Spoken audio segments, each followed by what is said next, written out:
one of the morning reflections last week, Ajahn mentioned about the moment that the Buddha has a thought when he newly awakened, that those who don't have any respect to anything, don't have any happiness, and it's kind of like I had a feeling that I can relate the fact to my own experience as well.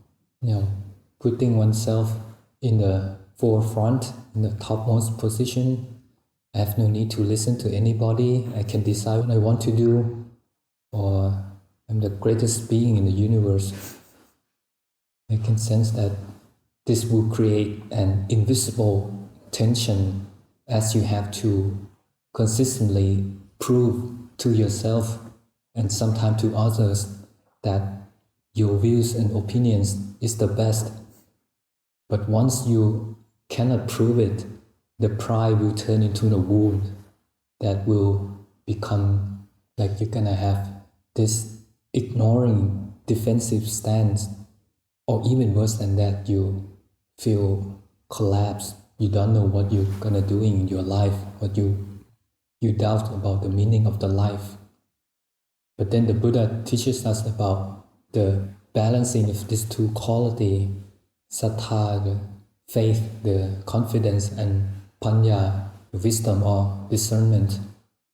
And he said that having heard a good teaching or having seen a good example, combining with using one's own wise attention and reflection upon that, these two will lead to the right view of samadhi.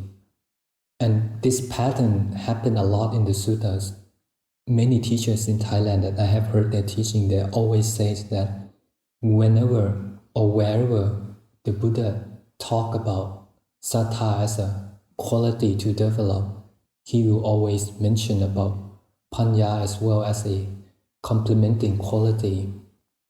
But as I believe most of us grew up in the society or in the culture that champion the idea of individualism over social collectiveness or conformity.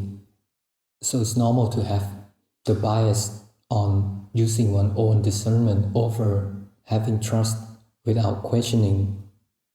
I remember before Luang Por has left to England, I have an opportunity to ask him about his advice on how I can work with a certain feeling that I have. And Luang Por just pointed out that, it's just a bias, it's normal to have. It's very normal. But sometimes the bias is not helpful, it's not useful.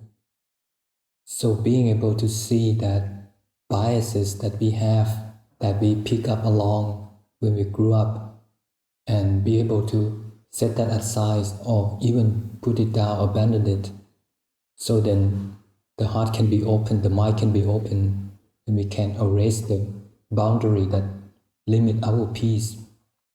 It doesn't mean that you have to turn into a tasteless zombie or a robot that only follow instructions, but being able to see that what comes into our sixth sense basis or what comes into our awareness and your reaction toward that, they both are just phenomena which depends on many factors.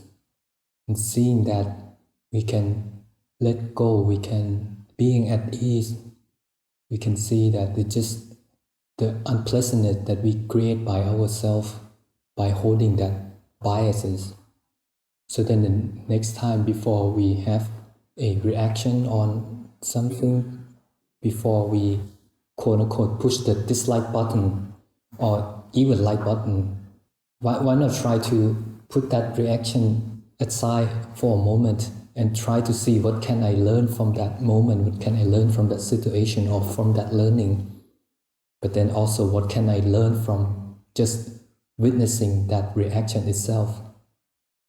So I offer this as a morning reflection.